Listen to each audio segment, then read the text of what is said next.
Ustadz, ada seorang perempuan yang pernah menikah, tapi akhirnya dia bercerai, alias dia janda.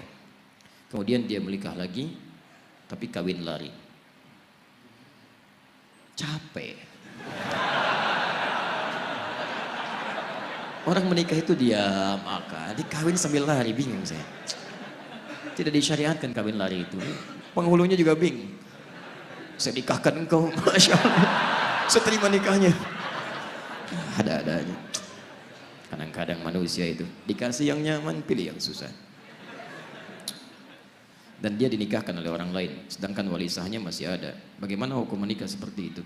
Ya, bagaimana dengan janda? Sebagian ulama mazhab mengatakan seorang janda, maka dia tidak harus minta izin kepada wali atau keluarga terdekatnya, baik ayah, ibu dan sebagainya. Dia punya hak karena pernah menikah, dia punya hak di situ untuk bisa mengajukan pernikahan, sekalipun kemudian tidak harus izin dari keluarga terdekatnya. Tapi tetap pengetahuan dengan kerabatnya, wali dan sebagainya itu harus ada. Komunikasi, kebaikan-kebaikan dan sebagainya. Kenapa? Karena khitabun nikah, perintah pernikahan itu tujuan utamanya melahirkan sakinah. Quran surah ke-30 ayat 21. Wa min ayatihi an khalaqalakum min anfusikum azwaja litaskunu ilaiha. Orang menikah itu supaya tenang, bukan supaya gelisah. Jadi kalau antum belum menikah aja sudah gelisah, ada yang salah dalam cara menikah antum.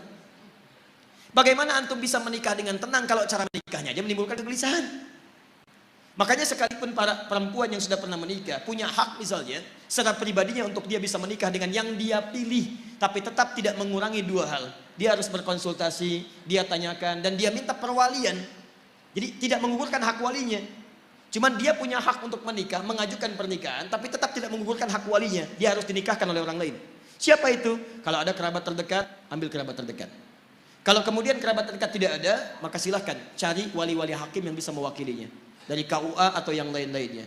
Tapi maaf sekali lagi, kalau terjadi pernikahan yang seperti tadi, nikahnya sah kalau rukunnya terpenuhi, tapi dia bermaksiat kepada Allah Subhanahu wa taala. Nikahnya sah, tapi dia bermaksiat kepada Allah Subhanahu wa taala. Baik, dan saran saya sederhana. Datangi orang tuanya, datangi kerabatnya, ya, kemudian minta restunya, minta maafnya, dan mohonkan ampun kepada Allah Subhanahu wa taala dalam kebaikan.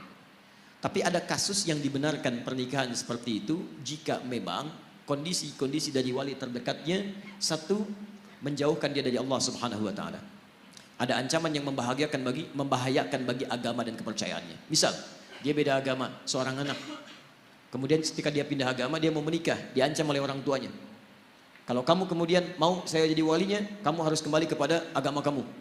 Kalau tidak, kamu begini atau menghadapi siksa, maka dia boleh meninggalkan itu. Kemudian dia menikah dengan apa yang ia pilih dan menjadikan yang lain sebagai walinya. Misal ustadz tertentu atau dari KUA atau sebagainya. Saya tidak tahu kasus spesifiknya yang mana ini yang dimaksudkan.